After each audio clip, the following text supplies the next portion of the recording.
think this is her most famous piece. This is Fuck the Tories. The Tories are a terrible political group over here. Danger, this is your most popular one, isn't it? Fuck the Tories. Yeah. That's what you're known for, isn't it? This isn't. This is the latest edition, isn't it? These are the latest ones. Tell me about them again. So these are 18th century pharmaceutical bottles.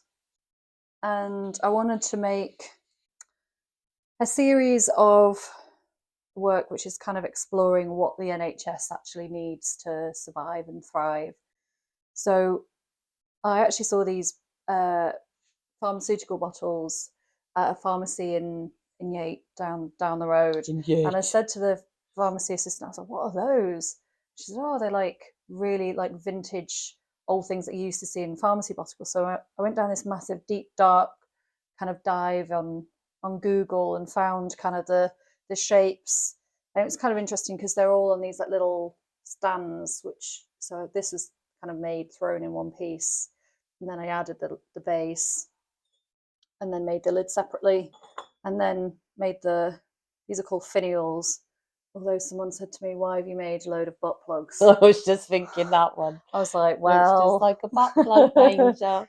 So yeah, it's kind of like got the blood bag holding the NHS in Aww. 1948. And then, I mean, everybody knows that the NHS needs more funding. So I've done the little piggy bank there, and I like that. And then the you know the fact that there's all this annoying stuff with the government not wanting to give like doctors a proper pay rise or nurses, so they haven't had an official proper pay rise in years, and they're all on like ridiculous like pennies, and they're like saving lives. It's ridiculous. Yeah. And then the government are just like, oh, we'll just go outside and clap for the NHS. And it's like, no, the NHS needs far more than just being clapped. Yeah. Clapped for. And you know, it's just when you find out that all the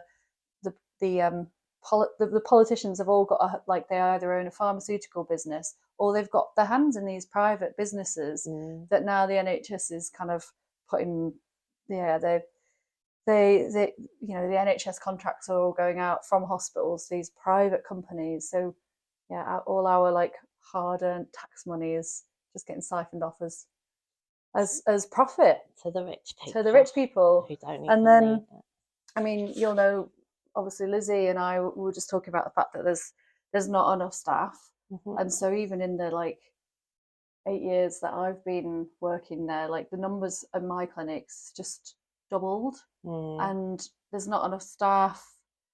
Everybody is just expected to kind of work. So hence this elixir of long life piece came out. And then so I went down this big deep dark dive of like what symbols in different cultures are symbols of long life. So obviously, like, you know, the tree of life, chrysanthemums, and then we've got like pears and apples.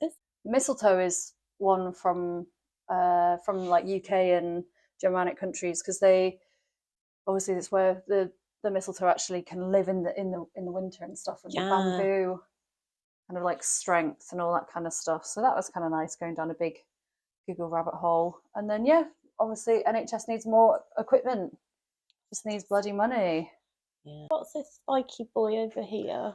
So this was a mistake piece, and then I just went with it. I was like, oh, okay, it's gone a bit wrong, so let's just go with it. And then this one is a wood-fired piece, so I made that at Lyde Green, which is in Bristol. And then I kind of got really interested in making coloured clay pieces, and then this was like the little bits that were left that wasn't enough to make like a full pot with, and then I mixed it with a plain clay, and then you just see it all like twisting on the potter's wheel. I said it's like water, running water. And then good old fuck the Tories mugs. Fuck the Tories. Fuck them. And then I've got some more wood-fired pieces here, and then behind it is a mosaic that I did of our cat. Wee man. And then I like this piece because if you like film it from one direction, you can see like the smiley face, and then in the background you kind of like see like the miserable face, and then like the like smirky face. This is my favourite piece, though. I can see you. Hi. Hi. This is my favourite piece. I think this is worth like hundreds and hundreds of pounds. I love it. So like Cheers, mate. inside you see like the piece. And then you swivel it round. Got the war. So I read this book by Mary Pfeiffer, and it's all about kind of, you know, how words are used to like weaponize, you know, like, oh, we can say that all these illegal aliens when they're actually like refugees and actual real people. Just like words to kind of incite hate and divide us all. Yeah, them and us. Them and us. So yeah, that's where that piece kind of came from. I love this. And I went on loads of courses last year on like how to make bigger pieces. So I was like, oh, this is the first like practice that I made in the studio when we moved, of like practicing all the new techniques.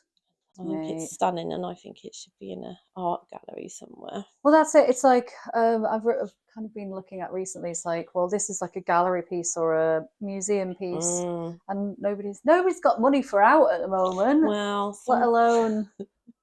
And then I've been making these. So this is like a quarter size, roughly. This one isn't finished. This is the death of Earth. So we've got a little gravestone here. So this is going to say Mother Earth. And then it's just the good old fossil fuels, and hopefully these are like supposed to be ghostly fossil fuels. But you know how you've got like offerings outside gravestones. Sometimes it's like, oh, we offer you back all the things that we've depleted the earth from. But that's where I was going with that. That's beautiful.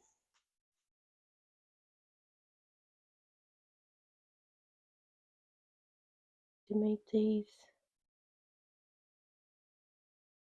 The nice things here, I love this chair. Can you see why?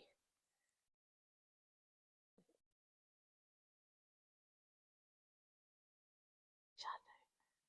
Straight over to here. Look. Little lollipop.